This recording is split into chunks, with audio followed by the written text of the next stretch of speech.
16वीं शताब्दी ईस्वी में जब हुमायूं का शासन खिसकता जा रहा था और बिहार से शेरशाह सूरी का सूर्य चमकने लगा था, तब मारवाड़ नरेश मालदेव के झंडे लूनी नदी के विकराल रेगिस्तान से बाहर निकलकर गंगा यमुना के किनारों तक लहराने लगे थे। उन्हीं दिनों मारवाड़ नरेश मालदेव का विवाह जैसलमेर की राजकुमारी उमादेव भटियाणी से हुआ। देववश विवाह की पहली रात को जब रानी उमादेव अपने महलों में मालदेव की प्रतीक्षा कर रही थी, तब मालदेव अपने सरदारों के साथ बैठा हुआ मदिरा पान में व्यस्त हो गया। बहुत रात बीतने पर रानी उमादेव ने अपनी दासी भारमली को राव मालदेव को बुला लाने के लिए भेजा। मदिरा के नशे में धुत राव मालदेव ने भारमली की खूबसूरती देख उसे ही रानी उमादेव समझ लिया और उसी में रम गया।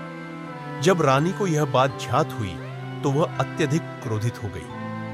सुबह नशा उतरने पर राव मालदेव ने रानी उमादेव से मिलकर रात की घटना के लिए खेद व्यक्त करना चाहा, किंतु रानी ने राव मालदेव से मिलने से मना कर दिया। इस पर राव मालदेव ने कवि आसा बारहट को रानी को मनाने के लिए भेजा, किंतु रानी का क्रोध शांत नहीं हुआ। इस पर कवि आसा बारहट ने रानी को समझाते हुए कहा कि पति और स्वामीभान दो हाथी हैं, इन्हें एक साथ नहीं बांधा जा सकता, इनमें से किसी एक को चुन ले।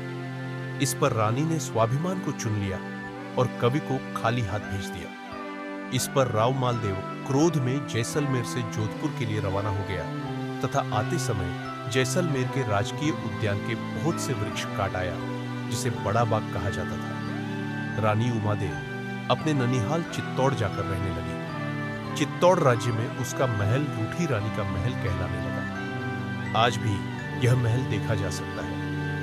कुछ समय बाद रानी उमादेव अपने पति राव मालदेव के निमंत्रण पर अजमेर चली आई और तारागढ़ की पहाड़ी पर बने दुर्ग में रहने लगी, जिसे इतिहास में बीतली दुर्ग भी कहा जाता है। जब मुगल बादशाह हुमायूं परास्त होकर ईरान चला गया, तब जनवरी 1544 में शेरशाह सूरी ने 80,000 घुड़सवार सैनिक लेकर जोधपुर के राजा मालदेव के विरुद्ध अभियान किया।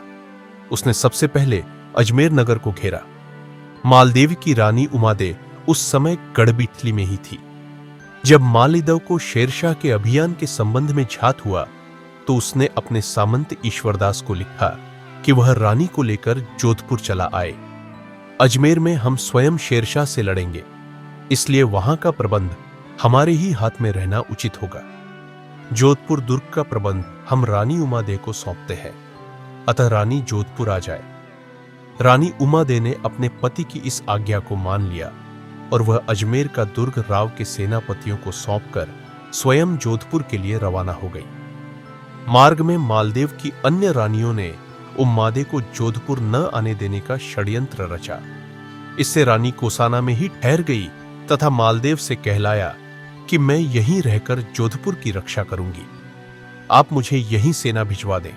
मालदेव ने वैसा ही किया। इसके बाद मालदेव 50,000 सैनिकों के साथ गिरी को लड़ने के लिए अधिक उपयुक्त स्थान मानकर गिरियू चला गया तथा वहां से अपने सेनापतियों पर शक हो जाने के कारण बिना लड़े ही युद्ध का मैदान छोड़कर जोधपुर चला गया। जोधपुर के सेनापतियों ने बिना राजा के ही यह युद्ध लड़ा और वीरगति को प्राप्त हुए। गिरी सुमेल का युद्ध जीतने के पश्चात शेरशाह ने जोधपुर दुर्ग पर भी अधिकार कर लिया। कई वर्ष बाद राव मालदेव के निधन के बाद उमादेव ने भी जौहर कर लिया। ऐसी ही ऐतिहासिक कहानियों के लिए हमारे चैनल को सब्सक्राइब अवश्य करें।